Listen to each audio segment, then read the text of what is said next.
राम लखन का दूसरा ब्याह तय हो चुका था, मगर सुमित्रा के दिल में एक अजीब सा तूफान उठ रहा था। उसने खुद अपने पति के लिए दूसरी दुल्हन लाने की मंजूरी दी थी, मगर क्या सच में वह इस सच को स्वीकार कर पाई थी?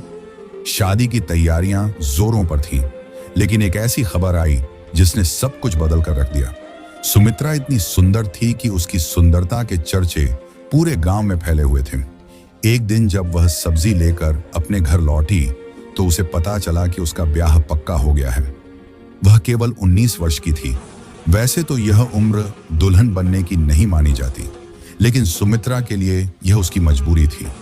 एक और मां की गरीबी और दूसरी ओर बचपन में ही पिता का साया सिर से उठ जाने की बेबसी।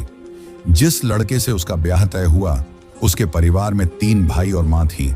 लड़के के पिता नहीं थे, लेकिन उन्होंने अपने पीछे इतना कुछ छोड़ा था कि तीनों भाई बिना किसी परेशानी के अपनी जिंदगी आराम से गुजार सकते थे। घर में पीतल के बर्तनों का काम था, जिसे पहले लड़के के पिता संभालते थे, लेकिन उनके न रहने पर यह जिम्मेदारी अब राम लखन के कंधों पर आ गई थी। राम लखन वही था जिसका ब्याह सुमित्रा से होने वाला था। वह घर का बड़ा बेटा था, इसलिए पिता के निधन के बाद सारी जिम्मेदारियां उसी पर आ गई थीं। जब राम लखन के पिता मामूली सी बीमारी के चलते अपने ने भरे पूरे परिवार को अधूरा छोड़कर चल बसे, तब से उसकी मां का अपनी जिंदगी पर से भरोसा उठ गया था। उनकी एक ही ख्वाहिश थी कि वह अपनी बड़ी बहू का चेहरा देख ले और अपने पोते को गोद में खिलाते हुए दुनिया से विदा हो जाए। इसी कारण वह अपने बड़े बेटे का विवाह जल्दी से जल्दी कर देना चाहती थी। लड़का सुमित्रा से 8 साल बड़ा था, लेकिन सुमित्रा की मां को इससे कोई तराज नहीं था। उन्हें पता था कि अच्छे रिश्ते बड़ी मुश्किल से मिलते हैं, और ऊपर से जब लड़के सिर से बचपन में ही पिता का साया उठ गया हो तो यह सौभाग्य की बात थी। सुमित्रा की मां ने बड़ी मुश्किलों से उसे पाल पोस कर 19 वर्ष का किया था। भला हो उसकी पड़ोसन कमला का, जिसने उसकी बेटी का ब्याह बिना किसी दहेज के अपनी रिश्तेदारी में तय करवा दिया। कमला ने न केवल विवाह तय करवाया, बल्कि सारे खर्चे का भार भी अपने ऊपर लेकर सुमित्रा की मां को पूरी तरह निश्चिंत कर दिया। अब सुमित्रा की मां का एक ही सपना था कि वह जल्द से जल्द उसकी शादी करके उसकी जिंदगी को खुशियों से भर दे। आखिर वह दिन भी आ गया जब सुमित्रा का विवाह राम लखन से हो रहा था। विदाई के समय सुमित्रा अपनी मां से लिपटकर बहुत देर तक रोती रही। सुमित्रा ने बड़े अरमानों के साथ अपने नए घर में कदम रखा। सास अपनी सुंदर बहू को देखकर निहाल हुई जा रही थी। मुंह दिखाई की रस्म के बाद उन्होंने ना जाने कितनी बार उसकी नजर उतारी होगी। सुमित्रा को ससुराल आए 1 हफ्ता बीत चुका था, लेकिन अभी तक राम लखन ने सुमित्रा की सूरत नहीं देखी थी। वजह यह थी कि उसकी मां ने उसे सुमित्रा से दूर रहने की सख्त हिदायत दी थी। सास बहू को देखने की ललक में उसे अपने बेटे के लिए ब्याह तो लाई थी, लेकिन वह जानती थी कि सुमित्रा अभी गृहस्थ जीवन की शुरुआत करने के लिए परिपक्व नहीं थी।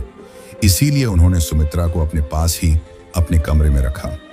राम लखन अपनी मां के इस फैसले से कभी कभी खींच जाया करता था।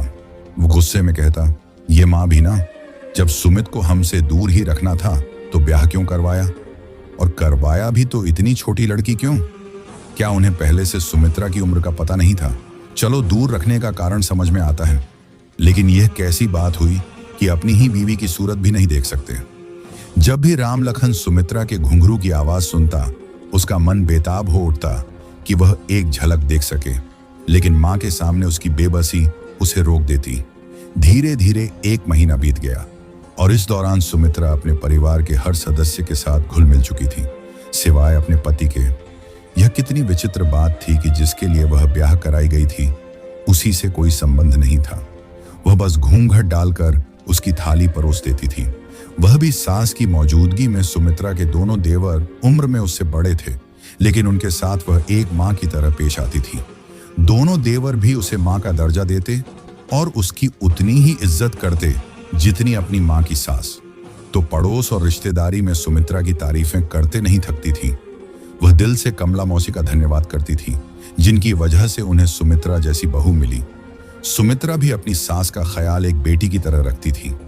एक दिन राम लखन घर लौटा और मां को घर पर न पाकर भाइयों से पूछा। पता चला कि मां पड़ोस में सत्यनारायण भगवान की कथा सुनने गई है। राम लखन को तो जैसे मनचाही मुराद मिल गई।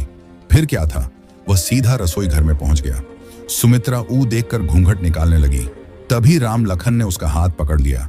जैसे ही उसकी नजर सुमित्रा की सूरत पर पड़ी, वह कुछ पल के लिए अपनी पलकें झपका ही भूल गया। बड़ी मुश्किल से खुद को संभाल कर उसने कहा, दूसरों के मुंह से तुम्हारी जितनी तारीफ सुनी थी, तुम तो उससे भी ज्यादा सुंदर हो। बताओ भला, हमारी इतनी सुंदर दुल्हन को हमारी मां ने हमसे ही छुपा कर रखा है। इतना सुनकर सुमित्रा बस शर्मा कर रह जाती है। इतने में उसके कानों में मां की आवाज सुनाई पड़ती है। घबरा कर राम लखन उससे मां को कुछ भी ना बताने की गुजारिश करता है और जल्दी से रसोई घर से बाहर निकल जाता है। उसकी मां ने उसे बाहर निकलते देख लिया था, लेकिन उन्होंने ना किसी से कुछ कहा और ना ही कुछ जताया। बस मन ही मन एक फैसला कर लिया, सुमित्रा को 2 साल के लिए उसके पीहर भेजने का। दूसरे ही दिन सुमित्रा को उसके पीहर भेजने की तैयारियां शुरू हो गई। जब राम लखन को यह बात पता चली तो उसे बिल्कुल भी अच्छा नहीं लगा। यह सब सुनकर उसका का मन बहुत दुखी हो गया। भले ही वह सुमित्रा के नजदीक नहीं जा पाता था, लेकिन उसे घूंघट में ही सही देख तो लेता था। उसके आसपास सुमित्रा के होने का एहसास ही उसे जीने का सहारा देता था। लेकिन मां के आगे वह कुछ नहीं बोल सकता था। उसने मन ही मन सोचा, अगर मां का यही फैसला है तो ठीक है। राम लखन ने भारी दिल से सुमित्रा के जाने को स्वीकार कर लिया।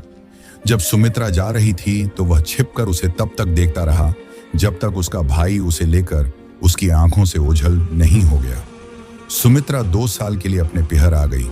सुमित्रा की मां अपनी बेटी के मुंह से ससुराल वालों की बढ़ाई सुनकर अपनी बेटी के भाग्य पर वारी जाती थी और उसकी नजर उतारने लगती थी।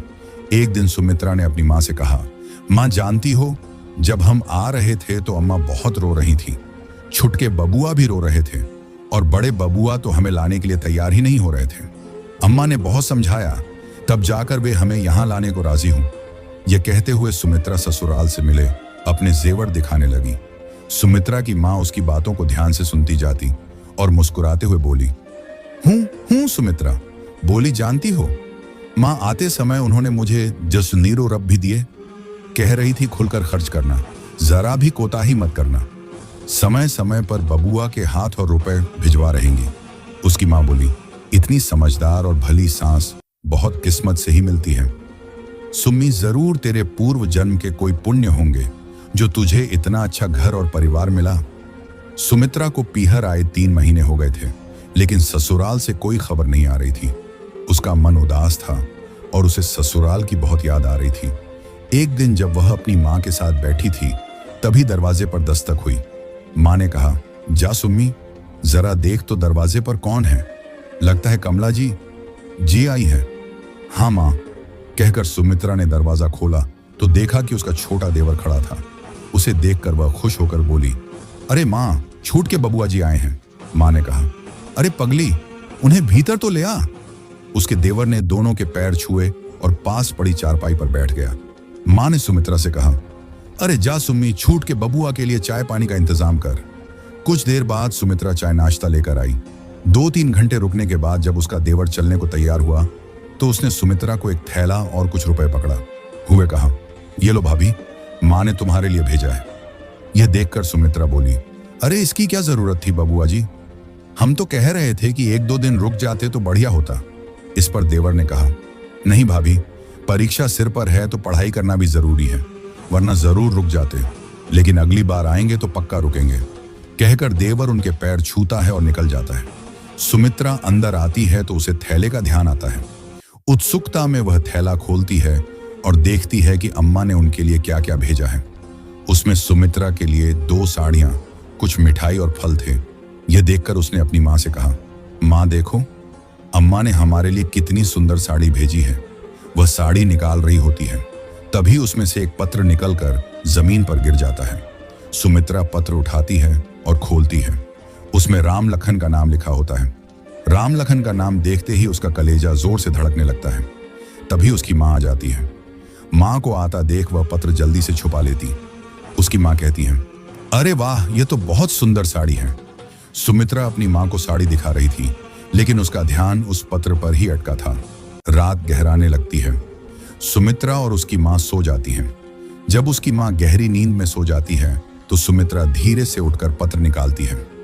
पत्र को खोलते ही उसके दिल की धड़कन फिर से तेज हो जाती है। खुद को बड़ी मुश्किल से संभालते हुए वह पत्र पढ़ना शुरू करती है। उसमें लिखा था, प्रिय सुमित्रा, आशा करता हूं कि तुम ठीक होगी। जिस दिन से तुमने हमारे आंगन में पांव रखा था, उसी दिन से तुमने हमारे दिल पर कब्जा कर लिया था। तुम्हारी पायल के घुंघरू की आवाज सुनकर तुम्हारी एक झलक पाने को मन व्याकुल हो उठता था। कभी कभी तो अम्मा पर खींच भी जाते थे कि क्या जरूरत थी उन्हें हमारा ब्याह करने की, जब उन्हें तुम्हें हमसे दूर ही रखना था। लेकिन अम्मा की मर्जी जानकर दिल को समझा लेते थे। पर जिस दिन हमने तुम्हारी सूरत देखी, उसी दिन से हमारा सुख चैन सब बर्बाद हो गया। अब सोचते हैं ना, देखा होता तो ही अच्छा था। हालत यह है कि कहीं भी जाते हैं, कुछ भी करते हैं, तुम नजर आती हो। बड़ी मुश्किल से सबसे छुपाकर यह पत्र तुम तक भेज रहे हैं। बस एक ही गुजारिश है, इस पत्र को अपने दिल से लगाकर रखना। हमें लगेगा कि तुमने हमें दिल से लगाया है। चलो अब बस करता हूं। अपना ख्याल रखना और अगले पत्र का इंतजार करना। तुम्हारा राम लखन लखुंदर बार। उसने राम लखन को महसूस किया। उसने खिड़की खोली और चांद को निहारा। ऐसा लगा जैसे राम लखन वहीं खड़ा उसे देख रहा हूं। दिन और महीने बीतते गए, पत्र आते रहे और सुमित्रा अपने पति के प्यार में पूरी तरह डूबती चली गई। उन पत्रों के मीठे एहसास ने उसके वजूद को जैसे संवार दिया। आखिरकार 2 साल बीत गए। वह दिन भी आ गया जिसका इंतजार दोनों दिलों ने ना जाने कब से किया था। सुमित्रा की विदाई हुई। पूरे 2 साल बाद वह अपनी नई दुनिया को सजाने का सपना लेकर ससुराल में कदम रखी। इन 2 सालों में सुमित्रा का रूप रंग और निखर गया था। यह उसके पति के प्रेम और उस एहसास का असर था जिसने उसे दिन बदन और खूबसूरत बना दिया था। सुमित्रा का साथ पाकर राम लखन जैसे किसी दूसरी ही दुनिया में पहुंच गया था, जहां चारों तरफ केवल प्रेम ही प्रेम था। उस प्रेम की एकमात्र साक्षी थी सुमित्रा, जिसका आलिंगन पाकर राम लखन का जीवन धन्य हो गया था। राम लखन सुमित्रा को पलकों पर बिठाकर रखता था। 1 मिनट की जुदाई भी उसे बर्दाश्त नहीं होती थी। कभी कभी राम लखन मजाक में सुमित्रा से कह देता, बताओ, इतने दिनों तक तो अम्मा हमारे बीच दीवार बनी रही और अब यह काम धंधा आड़े आ गया है। हमारा बस चलता तो हम घर से कदम ही बाहर ना रखते, लेकिन क्या करें, काम नहीं करेंगे तो घर का खर्च कैसे चलेगा। सुमित्रा उसकी बातें सुनकर मुस्कुरा देती और उसे चुप करा देती। समय यूं ही बीतता गया। सास का दुलार, देवर का सम्मान और पति का अटूट प्यार जैसे सुमित्रा को उड़ने के लिए नए पंख दे गए थे। देखते ही देखते 6 महीने बीत गए। सब कुछ ठीक ठाक चल रहा था। इसी बीच सुमित्रा की सास के दिल में दादी बनने की चाहत धीरे धीरे बढ़ने लगी। सास ने कई बार सुमित्रा से इस बारे में बात की, लेकिन हर बार सुमित्रा बस शर्मा कर चुप रह जाती। समय जैसे पंख लगाकर उड़ता रहा। कब 5 साल बीत गए यह किसी को पता नहीं चला। इन 5 सालों में ना राम लखन बदला, ना सुमित्रा और ना ही उनका प्यार। अगर कुछ बदला था तो बस लोगों का नजरिया। जितने मुंह उतनी बातें। इन बातों से सुमित्रा की सास भी अछूती नहीं रह सकी। कल तक जो सास सुमित्रा के गुणों का बखान करती नहीं थकती थी, आज वही सास उसे अपनी आंखों में टकने लगी थी। वजह थी सुमित्रा का अभी तक मां न बन पाना। राम लखन को बातों से कोई फर्क नहीं पड़ता था। वह जानता था कि सुमित्रा अभी बहुत छोटी है और सब कुछ समय पर होगा।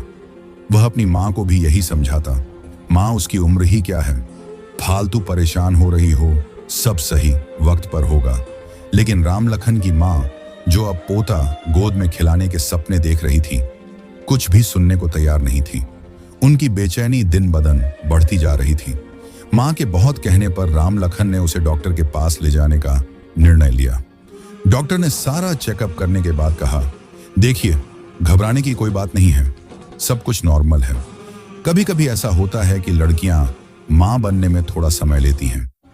आप सुमित्रा को थोड़ा समय दीजिए, वह मां जरूर बनेगी। राम लखन की मां ने सोचा, चलो, जैसे इतने दिन इंतजार किया है, 1-2 साल और सही। और इस बीच ऐसा कोई उपाय नहीं बचा था जिसे राम लखन की मां ने ना आजमाया हो। ओझा पंडितों को दिखाना, मंदिर में जाकर मनौती मानना, हवन पूजन करवाना, ये सब करके उन्होंने देख लिया था, लेकिन कोई उपाय काम नहीं आ रहा था। धीरे धीरे 7 साल गुजर गए। अब तो सुमित्रा को भी यह लगने लगा था कि उसके भाग्य में मां बनने का सुख लिखा ही नहीं है। आसपास में राम लखन के दूसरे विवाह की चर्चा भी होने लगी थी। उसकी मां को भी यह बात सही लगने लगी थी और उन्होंने राम लखन की इच्छा के बिना उसका दूसरा विवाह तय कर दिया। लेकिन जब राम लखन को इसके बारे में पता चला तो उसने साफ तौर पर दूसरा विवाह करने से इनकार कर दिया। उसने मां से कहा, देखो अम्मा, आज तक हमने तुम्हारा हर कहना माना है, कभी भी पलटक तुम्हें जवाब नहीं दिया, लेकिन यह करने के लिए ना कहो, हमसे इतना बड़ा पाप ना हो पाएगा। बेटे की यह बात सुनकर राम लखन की मां चौंकी और उसे चुपचाप देखने लगी। उन्हें राम लखन से ऐसे जवाब की बिल्कुल उम्मीद नहीं थी। वह सोचने लगी, कल तक जो लड़का हमारी हर मर्जी को अपनी मर्जी मानता था, आज अपनी पत्नी के प्रेम में इतना अंधा हो गया है कि उसे ना अच्छा बुरा भी समझ में नहीं आ रहा है। अब बताओ, अगर बच्चा नहीं होगा तो उसका वंश कौन आगे बढ़ाएगा? मां सुमित्रा को समझाने के इरादे से उसके पास आई और बोली, बहू, हम जानते हैं कि तुम एक अच्छी बहू होने के साथ साथ एक अच्छी जीवन संगिनी और एक अच्छी भाभी भी हो। यह तो हमारा कोई पुण्य प्रताप ही होगा जो तुम हमारी बहू बनकर इस घर में आई। लेकिन शादी केवल पति पत्नी या सास बहू के रिश्ते तक सीमित नहीं होती। एक गृहस्थ जीवन तभी सार्थक माना जाता है जब एक औरत अपने पति को पिता बनने और अपने ससुराल को वंश आगे बढ़ाने का सुख दे सके। हम नहीं चाहते कि हमारे लखन को कोई बिना औलाद का कहे। वह तुमसे इतना प्रेम करता है कि तुम्हारी बात टाल नहीं सकता। हमारे लिए नहीं, लखन के लिए तुम उसे उसके दूसरे विवाह के लिए राजी कर लो, तुम्हारा बड़ा उपकार होगा। हम पर सुमित्रा बोली, मां, हम इनसे बात करेंगे। मां ने कहा, जीती रहो बहू, हम जानते थे कि तुम हमारी बात कभी नहीं टागी। चलो अच्छा, अब हम चलते हैं। सुमित्रा ने अपनी सास से यह कह तो दिया, लेकिन वह यह जानती थी कि जो उसकी सास ने इतनी आसानी से कह दिया वह उसके लिए मौत को गले लगाने से कम नहीं था। उसकी आंखों से आंसुओं की धारा बहने लगी। वह कुछ समझ नहीं पा रही थी कि क्या करें क्या ना करें। राम लखन के आने की आहट सुनकर वह रोना बंद कर अपने आंसू जल्दी जल्दी पहुंचने लगी। लेकिन सुमित्रा राम लखन से अपने आंस छिपा नहीं पाई। यह देखकर पति ने पूछा, सुमित्रा, क्या तुम रो रही हो? क्या हम जान सकते हैं कि तुम्हारी इन खूबसूरत आंखों में आंसुओं का सैलाब क्यों है? इस पर सुमित्रा बोली, यह आंसू नहीं, यह भाग्य की मार है जो आंसू बनकर हमारी आंखों से निकल रहे हैं। पति ने पूछा, क्यों? क्या हुआ तुम्हारे भाग्य को? कहीं ऐसा तो नहीं कि अनजाने में हमसे कोई भूल हो गई हो जिसका दोष तुम अपने भाग्य पर मर रही हो? सुमित्रा बोली, नहीं, आपसे कोई भूल कैसे हो सकती है? लेकिन एक बात पूछूं? पति ने हैरान होकर कहा। पूछो, सुमित्रा ने कहा। आप मुझसे प्यार तो करते हैं ना? पति ने चौंक कर कहा। क्या इस बात के लिए भी तुम्हें हम पर शक है? सुमित्रा ने कहा। शक नहीं, डर है। पति ने पूछा, कैसा डर? सुमित्रा ने कहा, अगर हम आपसे कुछ मांगे तो क्या आप इनकार करेंगे? पति ने मुस्कुराते हुए कहा, यह भी कोई कहने की बात है, हमारा सब कुछ तुम्हारा ही तो है। सुमित्रा बोली, नहीं, पहले आप वादा करो कि जो हम मांगेंगे आप देंगे। पति ने कहा, अगर हमारे बस में हुआ तो जरूर देंगे।